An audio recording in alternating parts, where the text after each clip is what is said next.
โมตัสสะภะคะวะโตอะระหะโตสัมมาสัมพุทธัสสะพุทธังธัมมังสังฆังนัมมัสสามิ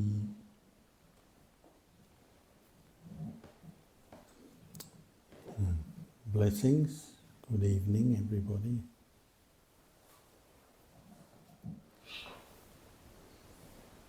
This weekend we've come together for the installation ceremony.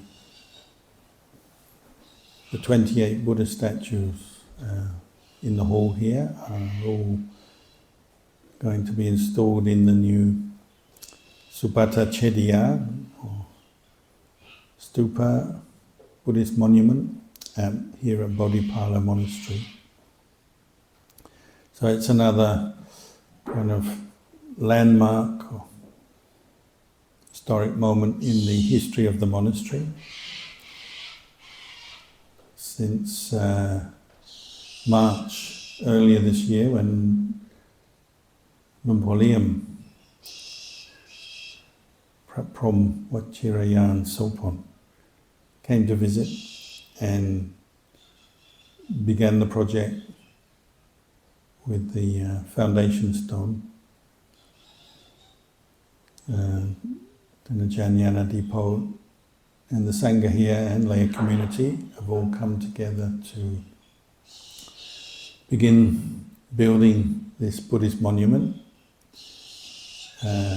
in homage to the Buddha as an act of veneration or worship and remembrance of the Buddha.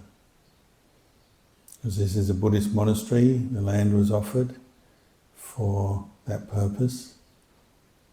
And one of the few things that the Buddha praised to be built in his name, say, was a chetiya, somewhere to house relics, the ashes, the bones of the Lord Buddha, or a small part of them. He said this is something Buddhists can do. And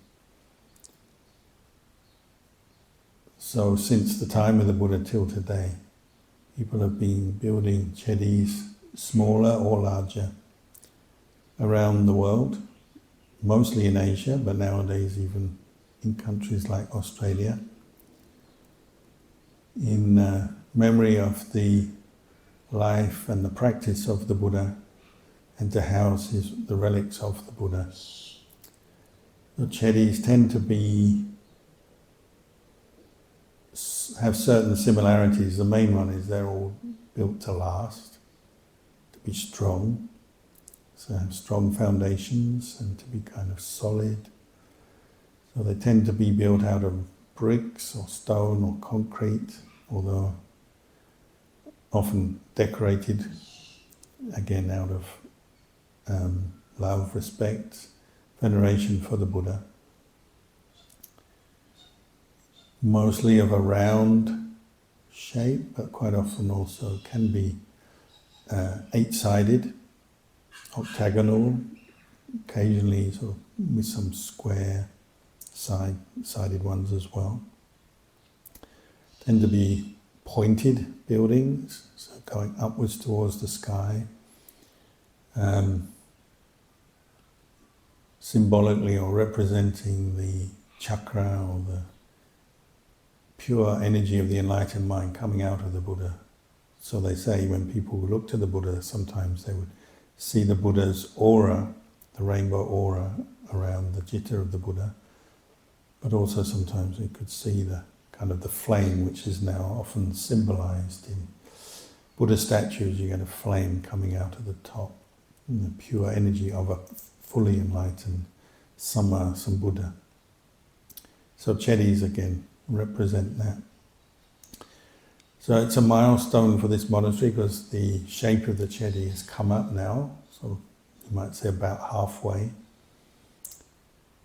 The structure already has taken on the characteristics of a chetiya. I think most people come here can see it in that way, even though it's not finished. But it's also been reached a point where there's now a kind of a space, cavity or room inside the chedi And soon the next stage of the building will be that room will be enclosed, covered over, and the bell-shaped part of the chedi, the next stage, will be built. So before that, we wanted to install the 28 Buddha statues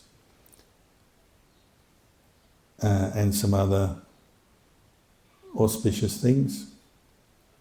These will never be seen unless one day the chedi sort of collapses or is broken up, maybe one day to be rebuilt. Then maybe the statues will come out to inspire people in future generations. But at least we'll know, the people who built it will know they're there. And Buddhist buildings are often like that. You don't get to see, maybe you've sponsored one of the Buddha statues, you won't see it, but you know it's there, so it sort of inspires you, and to practice brings up a good feeling, good memory. So that's what we're doing tomorrow, and we're recollecting, the qualities of the Buddha. Tonight we chanted the Paritta, the Atavisati Paritta, the 28 Buddhas, just naming from the text. We have these 28 names of previous Buddhas. It just makes an important point that we tend to just quite correctly think of Siddhartha Gautama, the Buddha, our historic Buddha of this era. Even though he passed away 2,500 years ago, we still have his name, we know his life story, and we have his teachings being handed down to us until this day.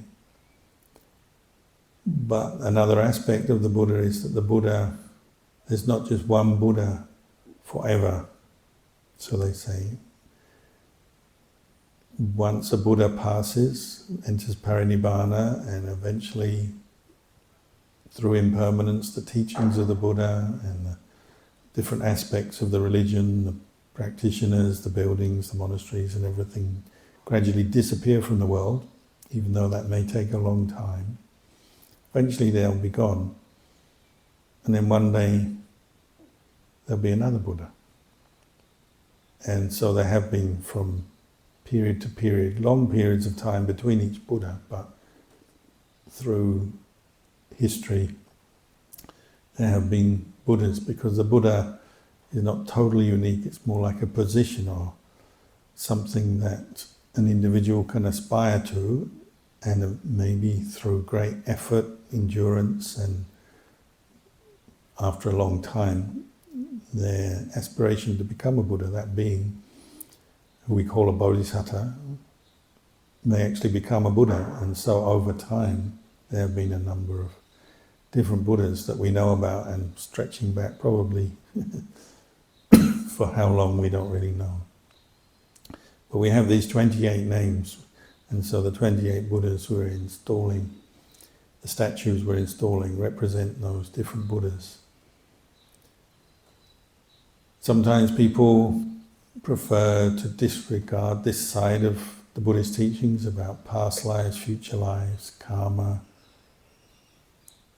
and it's probably not absolutely necessary really to talk too much about past Buddhas, future Buddhas and so on. Because the Buddha himself emphasized the teaching of the Four Noble Truths. We're here to practice, free our minds from the causes of suffering in this very life, in this present moment. But there's still something to be gained by recollecting previous Buddhas and how a Buddha comes to be through the great effort of a great being, what we call a bodhisatta, or probably more commonly called bodhisattva. So our Buddha, Gautama, the Buddha, they say his official journey began way back in the time of a previous Buddha, one of those 28 Buddhas, Dipankara the Buddha, who was alive and had a great retinue of monks and was teaching what you might nowadays call Buddhism, but in a totally different historical era. And our Buddha,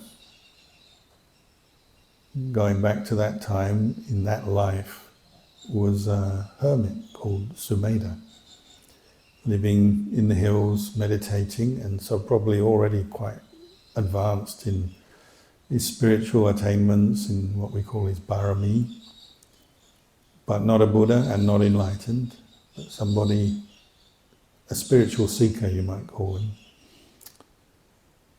But then hearing that the Buddha Dipankara came to town, he came down from the hills to meet him because he was interested to meet enlightened teachers, and that's the reputation a Buddha has wherever he goes. And when he saw Dipankara, the Buddha, and all his monks walking towards him, he was on the edge of town, and they say there was a muddy stream that the Buddha, Dipankara Buddha, would have to cross. So Sumedha flung himself across the stream to form like a human bridge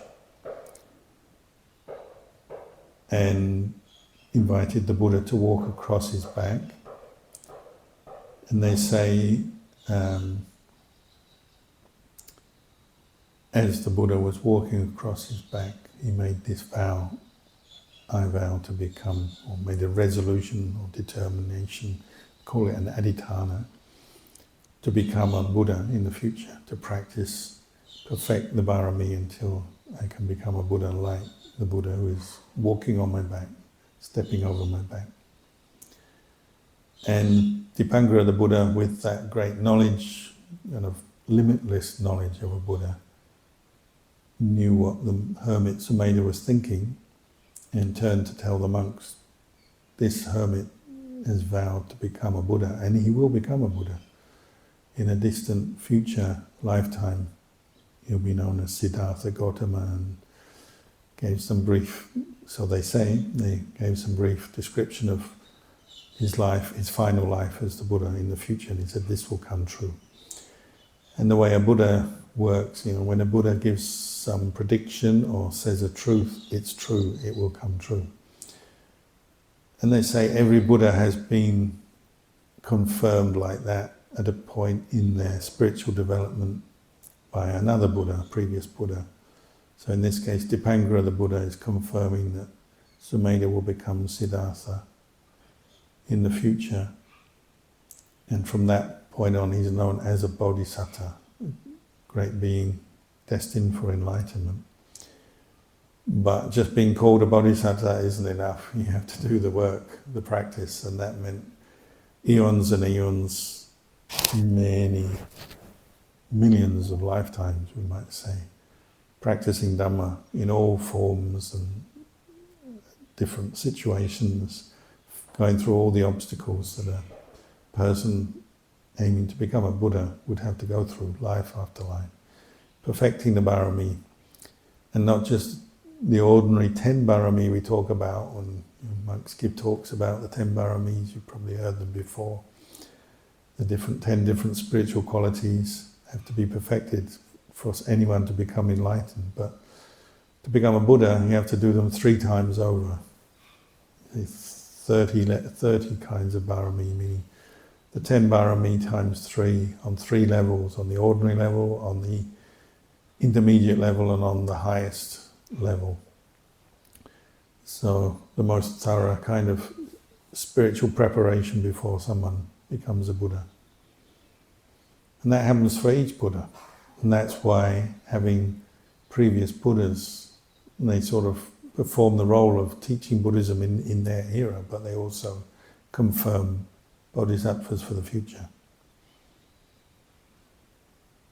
So this is a part of Buddhism not always talked about because maybe it's not so important, but it does bring up these points of why we remember the names of these other Buddhas and build monuments to the Buddha and to the qualities of a Buddha, because every Buddha shares certain qualities. The 30 baramis or the 10 baramis perfected on 3 levels. The great wisdom, compassion, purity of mind. And every Buddha is supremely self-enlightened. There's actually 3 kinds of Buddhas that arise in the world. There's Sammasambuddhas, so self-enlightened, which are the most important because they're self-enlightened, but they also teach the Dhamma, establish the religion, teach monks, nuns, laymen, laywomen. So spread the teachings so other beings can follow and practice. As opposed to Pacceka Buddhas, who are more private or reclusive and still teach maybe, but in a very much more limited sense, and don't establish the religion. So they'll come along when there's not a Buddha in the world. You may get Pacceka Buddhas. There's a mountain in Chiang Mai, northern Thailand, which has a certain very special energy. If you ever go there, it's a place called Ching Dao. And at the base of the mountain or nearby, there was a cave where one of the disciples, enlightened disciples of Luang Por Man lived. His name was Luang Por Sim. And he lived in a cave, became enlightened, and a very loved and respected teacher in northern Thailand until he passed away about 30 years ago maybe. But if you ever go to his monastery, you can look across the valley to this mountain with these dark, craggy rocks on top of it, which has a certain kind of energy which draws the eyes of anyone hiking or in that area. Even before you know the background of that mountain, you probably feel there's some special energy there, and you might look at it and feel, there's something special about this mountain. Anyway, Luang Por Man, who lived and practiced in that area for many years, said this mountain is special, and the reason it has this special energy is because many Pacceka Buddhas have lived there over the eons, lived and died there. So Pacceka Buddhas arise when there's no Samasa Buddha. Pacceka Buddha, self-enlightened but kind of private, more reclusive Buddhas arise in the world.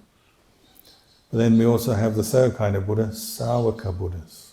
So that's arahants, who we're probably, you might say, probably all aspiring to enlightenment. We all want to be free from stress, suffering, free from dukkha. So we're aspiring to enlightenment. If we attain enlightenment this life or in the future, then we become Sāvaka Buddhas. So Buddhas in the sense we're enlightened, but Sāvaka as in one who's received instruction rather than being self-enlightened. So these are the three kinds of Buddhas.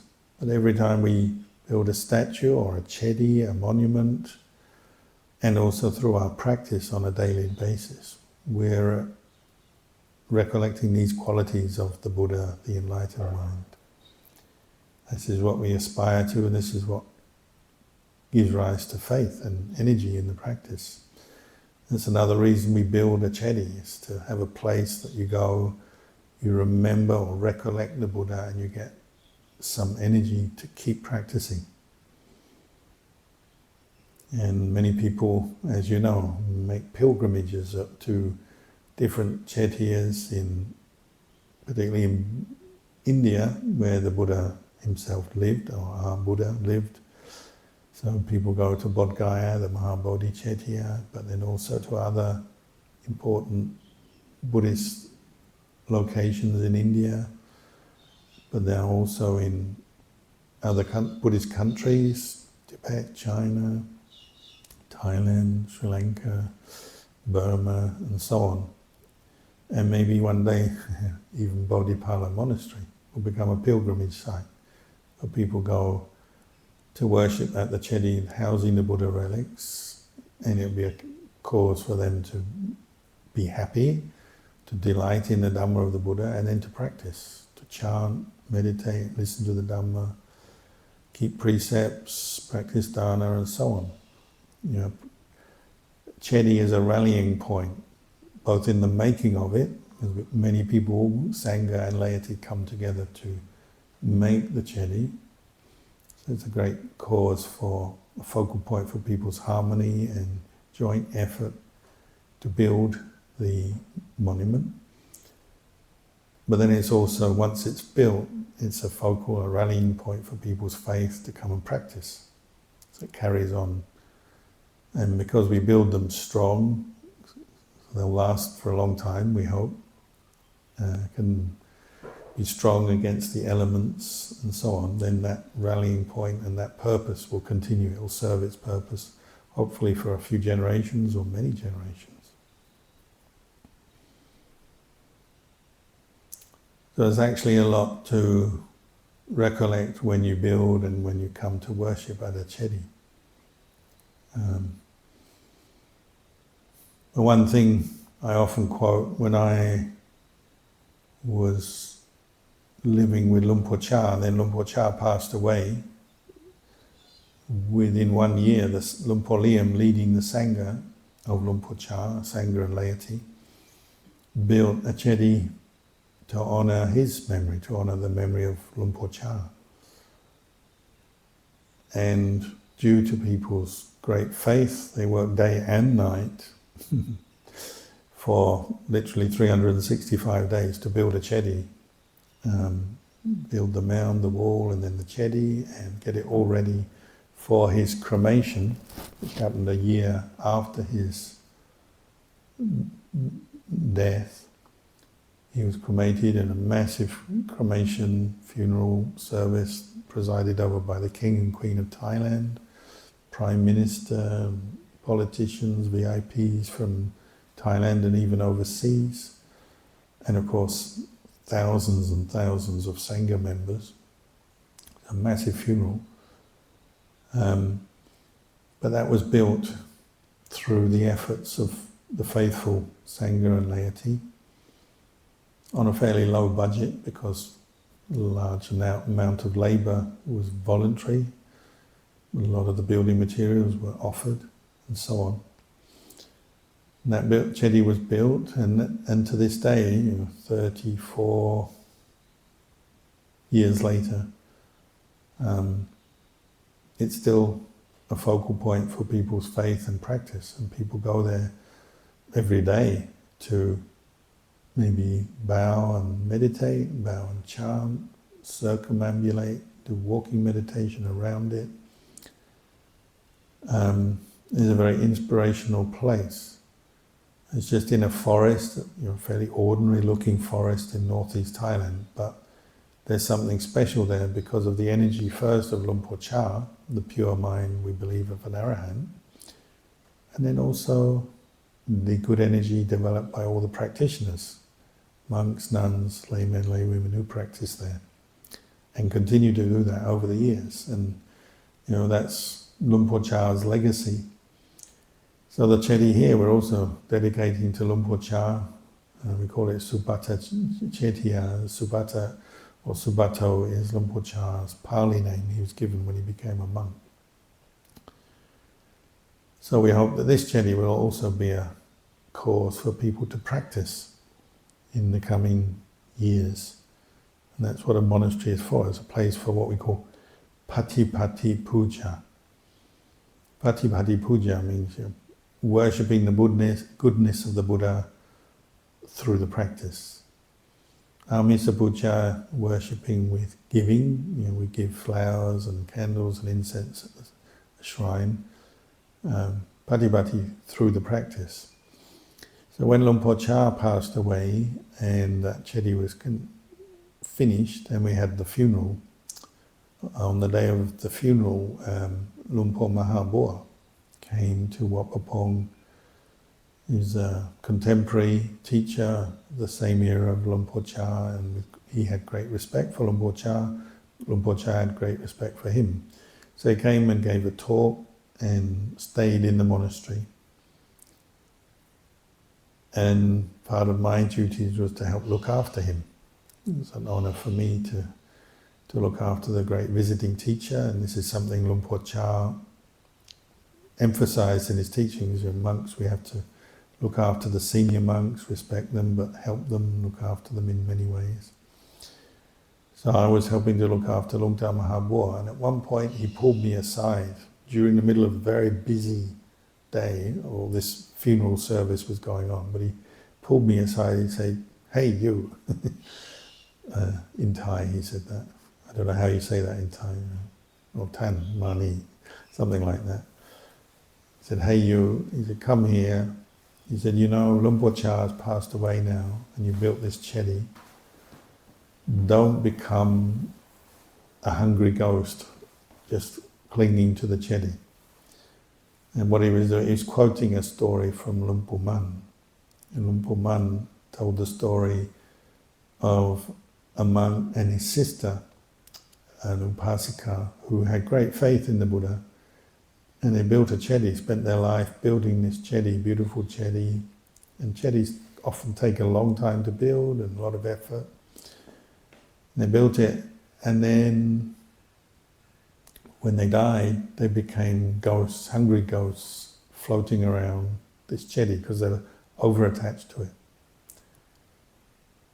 So he pulled me aside and said, you know, your teacher's died, don't just become a hungry ghost floating around the chedi you've built, sweeping and, you know, not knowing what to do and not knowing anything better to do. It's something you have to use as a spur, as a motivation to go on and practice. You know, get enlightened. Don't spend all your time just sweeping the chedi. Go off and meditate. Meditate more. Your teacher's passed away, do it more. Practice. Reduce and finally abandon your defilements, greed, anger and delusion, these causes of suffering in our heart. So you build a chedi, and it's a very good thing for everyone. You know, no one owns the chedi. It's just a monument for the benefit of beings in the world. But don't cling to the chedi, is the message. You don't cling, my chedi or my project, or this chedi is my beautiful chedi, or the chedi I like. Somebody might like the chedi to the point where that's all they think about, or they become obsessed with it or something. It's something to stimulate your practice, but not to cling to, because clinging is the whole point of Buddhist teachings. It's giving us the insight not to cling.